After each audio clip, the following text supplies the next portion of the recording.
Custo de vida, emprego e desemprego, cesta básica, tarifas públicas, salário mínimo. Agora, na Brasil Atual, a análise do DIEESE.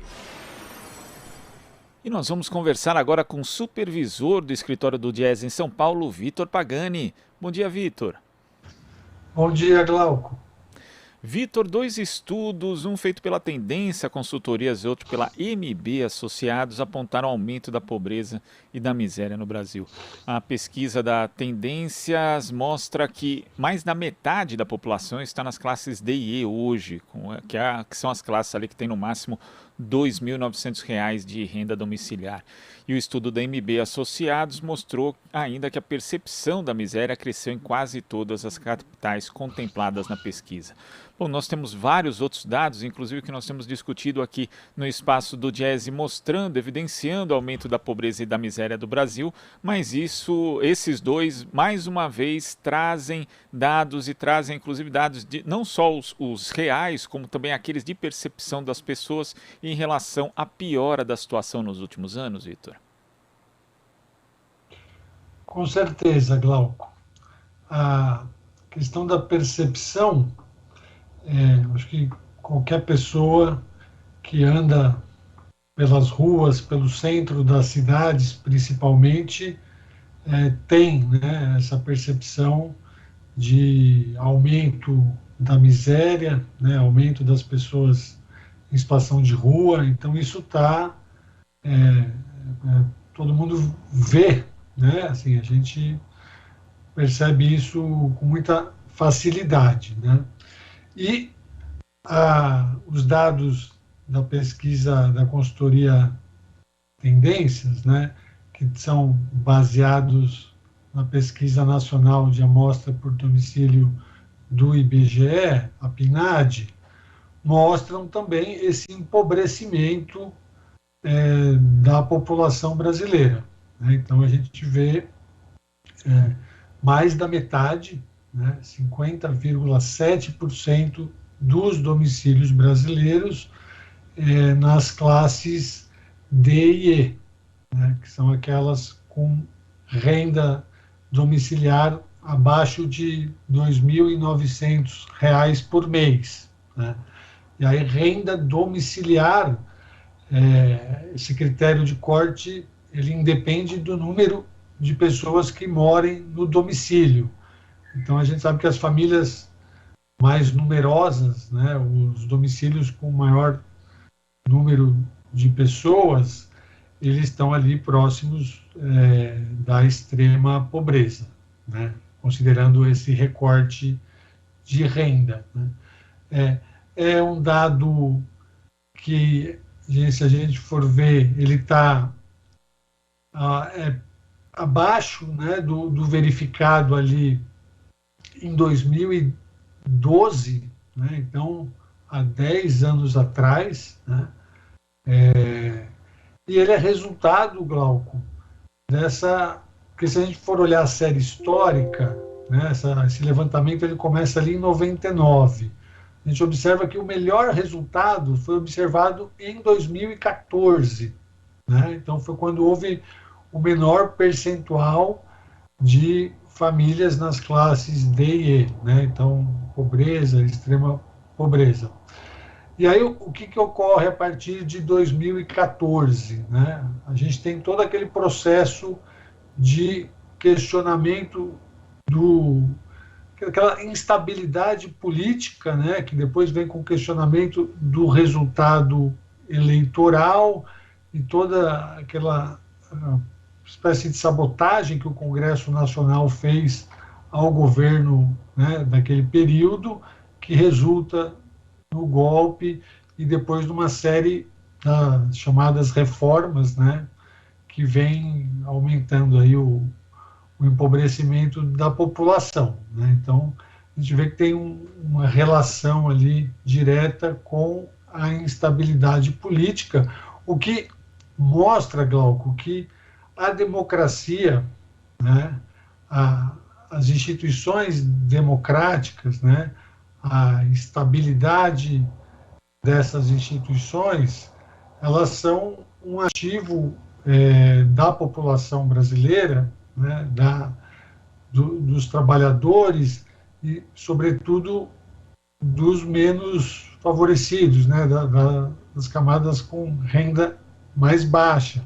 E quando isso é colocado em xeque, os mais pobres são os que primeiro são prejudicados, né, os primeiros a serem afetados, né.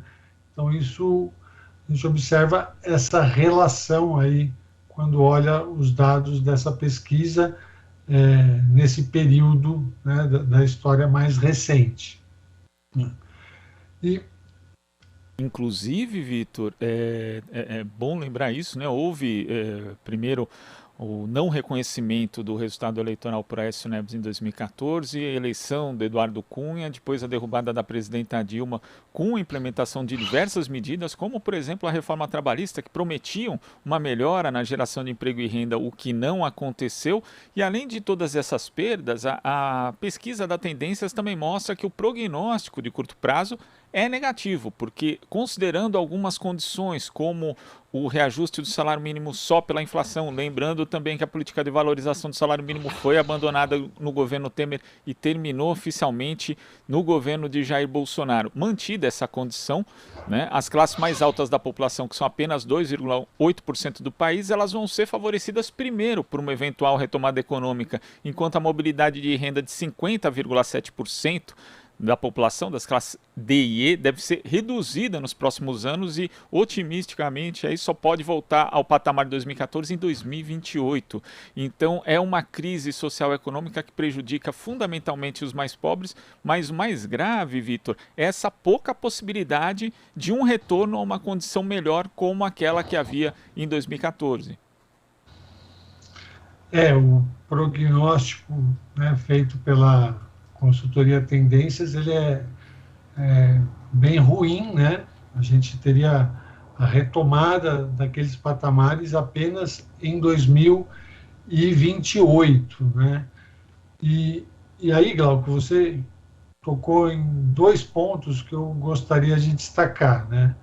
O primeiro é a reforma trabalhista, né? A chamada reforma trabalhista, que prometia gerar mais de 6 milhões de empregos e não entregou nada disso, né? O que a gente observou só depois da reforma foi um processo de agravamento da precarização do mercado de trabalho, né? Então, as ocupações que foram geradas, sua grande maioria são ocupações informais, né? Sem direitos, sem proteção social, sem proteção trabalhista, e isso resulta numa queda do rendimento do trabalho, né, numa queda do rendimento médio. A gente tem observado, principalmente nesse período mais recente, com a alta da inflação. E o outro ponto é o fim da política de valorização real do salário mínimo, né, que também foi interrompida e tinha sido fundamental ali para que a gente houvesse a redução, né, dessas classes D e E, né, com aumento da chamada classe C, a classe B, então com uma ascensão ali, um ganho de renda, né, para o conjunto da população, e isso impacta diretamente, Glauco, porque quando a gente olha da onde vem a renda, né, dessas classes D e E, a gente observa ali que a maior parte vem do trabalho, né? Então é a renda oriunda do trabalho. Depois tem a renda oriunda da Previdência Social e depois a renda oriunda dos programas de assistência, né, do benefício de prestação continuada, o BPC, e os programas de transferência de renda, né, como o Bolsa Família e agora o Auxílio Brasil, né. Quando a gente olha a classe C, a gente observa que mais de 90% da renda vem do trabalho, né. Por outro lado, quando a gente vai olhar a classe A, né, que são os mais ricos, os que estão no topo da pirâmide, a gente tem que só 25% da renda vem do trabalho e os outros, cerca de 75%, vem de remuneração do capital, né? Então, como de juros, de dividendos, né, que inclusive não são sequer tributados. Então, quando a gente tem uma queda da remuneração do trabalho, a gente tem um empobrecimento, né, das maiores parcelas aí da população, numa conjuntura que a economia está estagnada, então a gente não tem crescimento do PIB per capita, a gente observa um agravamento, né, um aumento das desigualdades sociais e da concentração de renda, né, com o aumento aí que está visível e perceptível para todos da miséria, da extrema pobreza. E é interessante quando você cita esses dados de estratificação de renda, Vitor, porque tem outros aqui também que merecem uma atenção, que diz respeito a quantos itens essenciais acabaram pesando no bolso das famílias. E aí dá para ver bem o impacto da desigualdade. Enquanto os mais ricos utilizavam 48,6% dos ganhos para esses itens essenciais, a classe média alta utilizava 61,5%, a classe média baixa 71,2% e os mais pobres 78,6%. Inclusive, vendo isso, chama a atenção também uma outra questão interessante, Vitor, que assim, a classe média baixa é 71,2%, mais pobre 78%, existe uma diferença de aí 7%, pouco mais de 7%, enquanto a diferença para os mais ricos é bastante evidente, é 23% no padrão de consumo desses itens essenciais. No entanto, muitas vezes a gente vê parte dessa classe média baixa se identificando com valores, na verdade, que são dos mais ricos, inclusive chegando a defender o direito de ganhar dinheiro, o direito do bilionário ser bilionário, por exemplo, né? E não vê a mesma solidariedade com os mais pobres, sendo que o que a gente tem no cenário brasileiro hoje é uma disputa pelos recursos públicos que estão sendo direcionados justamente para esses mais ricos, que, como mostrou a pesquisa, vão ser aqueles que vão se recuperar mais rápido, né? Alguns nem sofreram impacto, na verdade, ganharam dinheiro dos efeitos da pandemia. Então é necessário, Vitor, que principalmente nesse momento que a gente vai entrar daqui a pouco numa campanha eleitoral, que isso seja discutido, quer dizer, os recursos precisam voltar de novo para políticas redistributivas de renda, para políticas como a valorização do salário mínimo, para diminuir essa desigualdade que tanto mal historicamente fez para o Brasil? Com certeza, Glauco. Acho que a gente precisa discutir nesse processo eleitoral. Primeiro como que se gasta o dinheiro público, né? Quem que se beneficia desse gasto?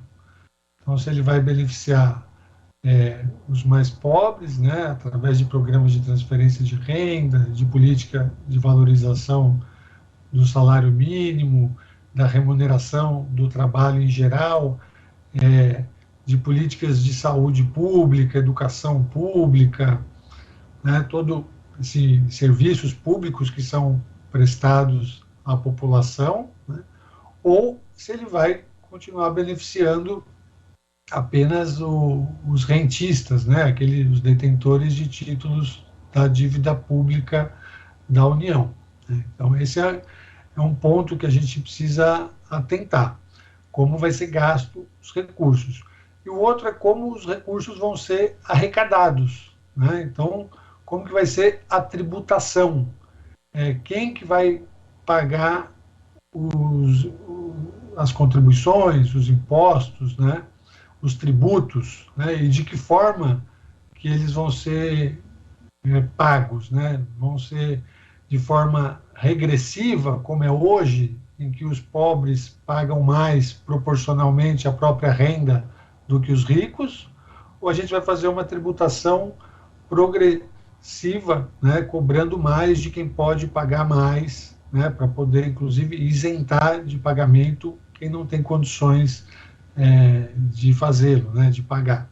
Então, essas duas questões precisam ser bem tratadas durante o processo eleitoral, né, porque hoje o que a gente está vendo é uma alta da inflação provocada principalmente pela alta do preço dos combustíveis, né, que acaba beneficiando os acionistas da Petrobras, por um lado, e aí, para controlar essa inflação, o governo aumenta a taxa de juros, o que acaba beneficiando também os rentistas, né? Então, você tem duas medidas que acabam beneficiando apenas esse segmento aí minoritário da população, que são os acionistas da Petrobras ou os detentores de títulos da dívida pública, né? Então, você contribui ainda mais para a concentração de renda no país, né, que, é bem lembrar, já é um dos mais desiguais do mundo. Vitor, queria agradecer a sua participação aqui no Jornal Brasil Atual de hoje. Muito obrigado, até a próxima. Obrigado, Glauco, até a próxima. Conversamos aqui com o supervisor do escritório do Diese em São Paulo, Vitor Pagani. Você está ouvindo Jornal Brasil Atual. As notícias que os outros não dão.